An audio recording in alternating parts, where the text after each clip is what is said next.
Dear students, myself Dr. Parul, Department of Economics, Arya College, Ludhiana. Today the topic of discussion is Say's Law of Market. ये macro economics business economics का topic है जो कि BA, BBA और BCom की classes में पढ़ाया जाता है. Now let's come to the introduction. Say's Law of Market is a classical economic theory given by Jean-Baptiste Say in 1803 in his book Treatise on Political Economy. The law states, supply creates its own demand. This law asserts that every producer supplies his goods in the market in order to get other goods in exchange for them. जब हम कुछ produce करते हैं, as a producer goods are produced, कुछ remuneration दिया जाता है, income दी जाती है to the factors of production in the form of wages, rent, interest and the profit.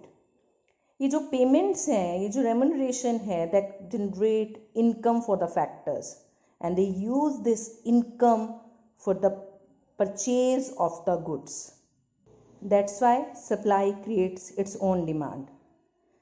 Definition given by J.B. Say, it is production which creates market for goods. That means whatever is produced will be consumed, will be purchased. Now come to the assumptions. It's a perfectly competitive economy.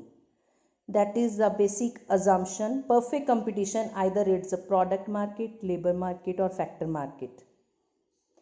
Because it's a classical economic theory, the assumption is similar to the classicals. The next assumption is flexible prices, wages and rate of interest. Even in the classical theory, we have also done the prices, wage rate and rate of interest flexibility. Temporary changes in the short run, but in the long run re-establish the equilibrium. Money avail means money has only one function, that is medium of exchange. Money can't be stored. No hoarding means people spend all their money for purchase of goods or services or for capital goods. They don't hoard their money. Now laissez-faire policy, इसका मतलब है no government interference, because automatical adjustment है factors की. Prices, wages and rate of interest flexible हैं. So built in flexibility है जिसमें government की interference की ज़रूरत नहीं है. Then perfectly elastic supply of labour and capital. whenever there is increase in demand for labor and capital, the supply will be available. ये classical theory है. Classical theory long period theory है, तो Say law of market भी long period theory है. The last assumption is spending only on consumption और investment. Investment means capital goods. Whatever is income received by the factors of production, ये consumption goods या capital goods के ऊपर ही खर्च की जाती है. Now come to the explanation of Say's law. Say's law barter system में किस तरीके से वर्क करता है और सेज लॉ मॉनेटरी सिस्टम में किस तरीके से वर्क करता है. As far as barter system is concern, supply of a commodity always symbolizes demand for other commodity. Barter system में हम जानते हैं goods are exchanged for goods. So in this case every seller is necessarily a buyer also. Now Say's law in monetary system. Monetary system में money है. Money के बारे में हमने जैसे किया है कि money has only one function, that is medium of exchange. Money सिर्फ परचेजिंग के लिए, ट्रांजैक्शंस के लिए काम आती है in monetary system. When a producer sells his product, he gets his income in terms of money and he will spend this money to buy other goods and services. आपके सामने block diagram बना हुआ है. Production सबसे पहले होती है goods and services. Suppose that is of worth ₹10 crore. It's a macro economics, that's why amount is big. That generates income, क्योंकि फैक्टर्स ऑफ प्रोडक्शन ने ये सारा प्रोडक्शन किया है. इन the form of wages, rent, interest, income is generated of the same tune, that means 10 crore. जो production हुई है उससे supply of goods and services उतनी ही मार्केट में अवेलेबल हो जाती है और जो फैक्टर्स ऑफ प्रोडक्शन को वेजेस, रेंट एंड इंटरेस्ट मिला है, वही income that becomes the source of demand for goods worth ₹10 crore. So supply is equal to demand. Now come to the modern statement of Say's law of market. ये जो modern statement है ये identity equation and equality equation के according दो तरह के economist के through the गई है. One is formulation of Say's law by Oscar length, जिसे कि आइडेंटिटी इक्वेशन भी कहते हैं.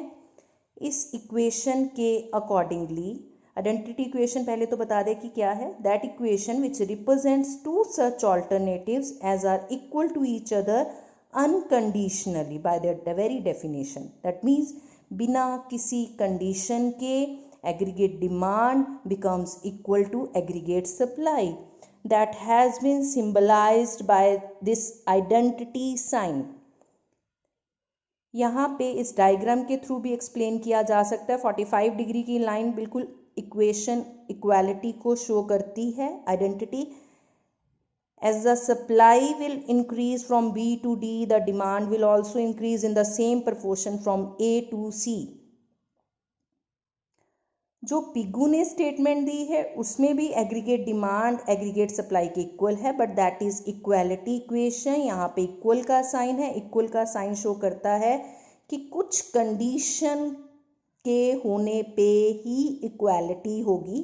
जैसे कि पिगू ने जो इक्वालिटी की कंडीशन बताई है, that is flexibility of wages और flexibility of rate of interest.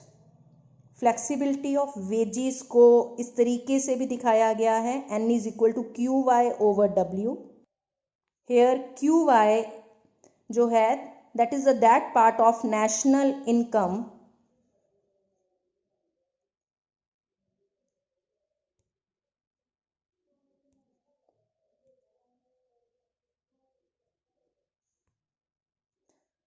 that is that part of national income which is paid as wages, and W is no doubt it's a wage rate. If we reduce wage rate तभी reduce किए जा सकते हैं जब ये flexible हैं.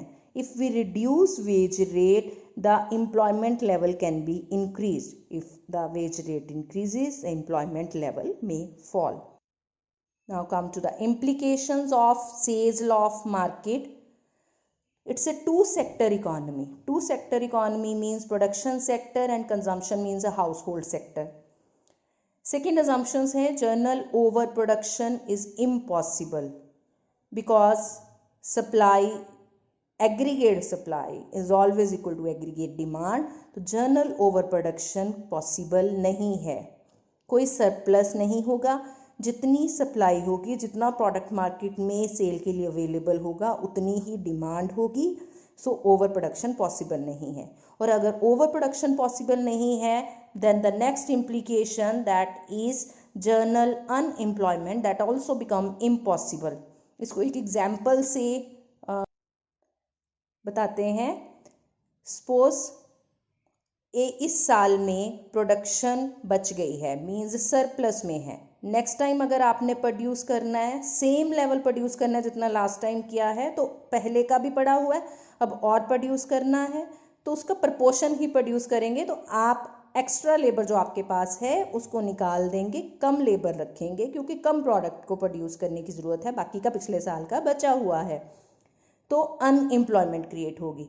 But as per Say's law यहाँ पे अनएम्प्लॉयमेंट की पॉसिबिलिटी नहीं है क्योंकि there is no surplus at all, no overproduction is possible, that's why no unemployment.